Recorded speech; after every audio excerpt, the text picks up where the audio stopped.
Here's some figures you never knew you needed. And let me tell you, these are ones that I have been waiting to get my hands on. I'm so excited these are here. Let me show you the box.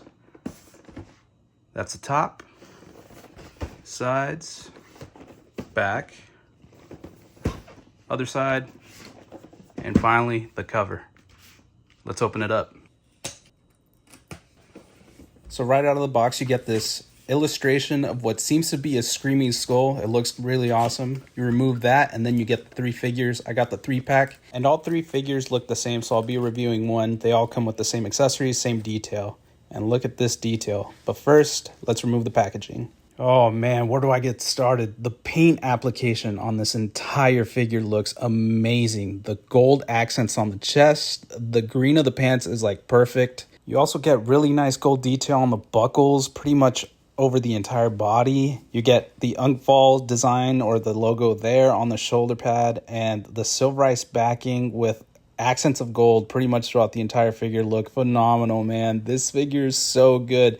And I was worried that the price wouldn't justify it, but I already love these figures. Like, oh, man, I need to stop glazing them up so much. But let's talk helmet detail.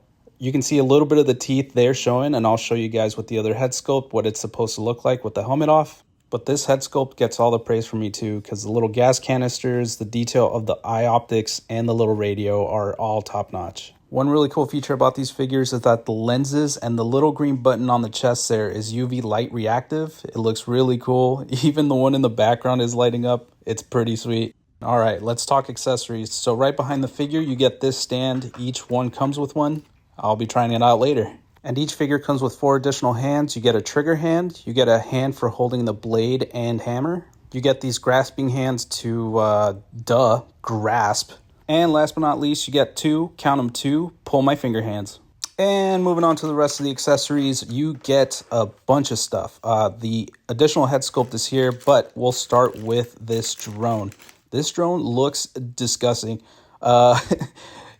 Like in the movie The Matrix, you know those Sentinels? He looks exactly like that, like a bionic bug. This thing looks so creepy, but it looks so awesome as well. You get these pincers that are on ball joints and that one maniacal eye that looks menacing as hell.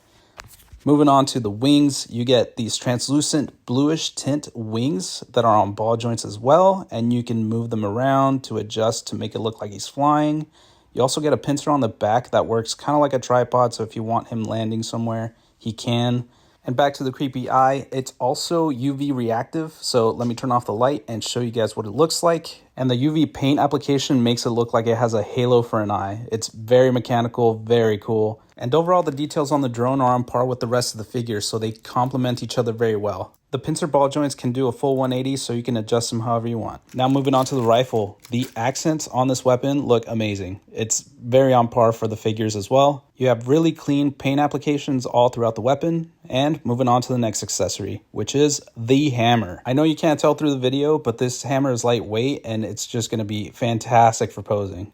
You get a spike at the back of the hammer and at the end of the handle, which is pretty neat. The next accessory is the Bowie knife with this paint application. I love the transition from red to silver, and the little details on the handle are a really nice touch as well. Next up, you get this menacing looking shield, which could pretty much be a weapon of its own given the serrated edges there, and the pointy ends at the end of the shield are crazy, dude. Just crazy. Right under the port view, you get an anti-bug logo and EAE, which stands for Execute, Amend, and Erase, which apparently is the motto for these figures. Don't really know, they're brand new characters, but seems to be a rather fitting motto for a death squad. The next accessories are actually for the life support canisters on the back of the figures. The tops can just pop off and be swapped out with these open pieces so that they can attach to the drone and the drone can provide some sort of life support or like orange juice or something, you know, cute stuff. This next item is a peg for the drone to be put on a stand, which I'm using completely incorrect here, so just ignore this part. And moving on to the Commander head sculpt,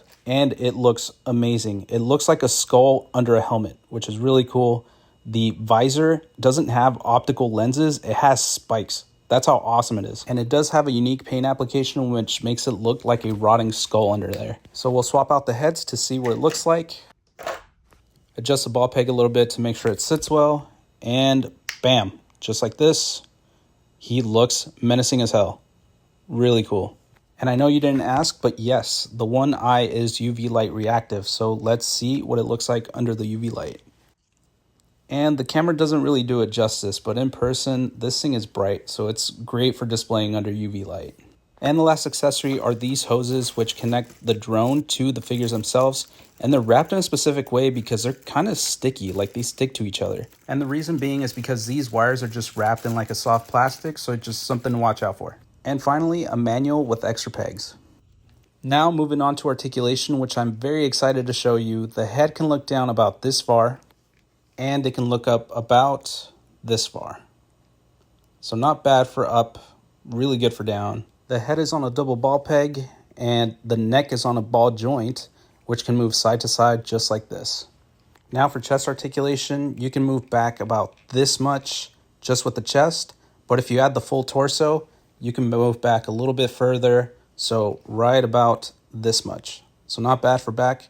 Forward on the chest is about this much, and with the torso, you can go all the way down. The chest is on a ball joint and it can do a full 360, which is super impressive for a figure this bulky. And like the fact that it can do that without seeing any gaps between the torso and the chest is insane. You can also rotate the torso about 45 degrees each way. The shoulder pads are on ball joints so they can maneuver to get out of the way of the shoulders, of the arms, and you can move it up to close a gap, or you can move it down to allow for better articulation in the arms. The shoulder to the top of the arm connection are on a ball peg to ball joint, which allows for excellent articulation way past 90 on the lateral. The ball joint at the top of the arm allows for really, really good rotation. So you can see the articulation there. And this is something that other companies should do. There's a little gasket there to prevent any scuffing damage on the ball joints of the shoulders. You also get a really nice bicep swivel, which can do a full 360. Just be careful about scuffing, but it's pretty impressive given the bulkiness of this figure. The elbow joints are also new to me, so you get a hinge joint at the top of the elbow and a ball joint at the bottom of the elbow. The hinge provides 90 degrees of articulation, and then the ball joint at the bottom gives you the full 180 to close out that gap, which is a very good use of combined joints. And this might be the only flaw to these figures. At a full 180, these elbow joints end up having a pretty significant gap, but it doesn't really bother me, so I'm cool with it. You do get a slight tilt at the bottom of the elbow, which is really nice.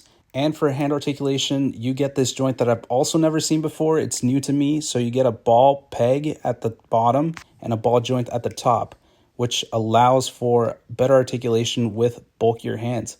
It's honestly such a genius idea, and when I put this hand back on, you'll see that I'll be able to curl it 90 degrees, even though it's a bulky hand. So here you go, moving it side to side, and curl 90 degrees. Very cool. And moving on to leg articulation, you can kick up a little bit past 90, and you can kick back about this much. So kind of how you see here. Honestly, not bad for a bulky figure. I'm going to keep saying that. You also get a thigh rotation, which I can do a full 360. Just be very careful about paint rubbing. Now for knee articulation, you get a double hinge joint. The top hinge only moves so far, but then it's complemented by the bottom hinge, which allows for almost a full 180.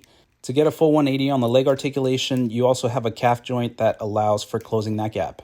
The calf or shin joint can also move forward this much and back that much. I think it's on a ball peg because it allows for rotation too, which is really nice. And finally, for foot articulation, you get really good up and back. I forgot to show the ankle pivot here, but I will show it when posing, and good toe articulation as well. So let me show you that real quick. On a hinge, toe hinge, very nice. One last thing I wanted to cover about leg articulation was the thigh and the leg joint are on separate pieces. So be careful when adjusting these joints because you might be snagging them a little bit. So don't force on them. Make sure you're rotated the right way before maneuvering to the position that you want. This figure can pretty much do the splits, but again, you have to adjust the thigh rotation to allow for better articulation. So just be careful of that as well.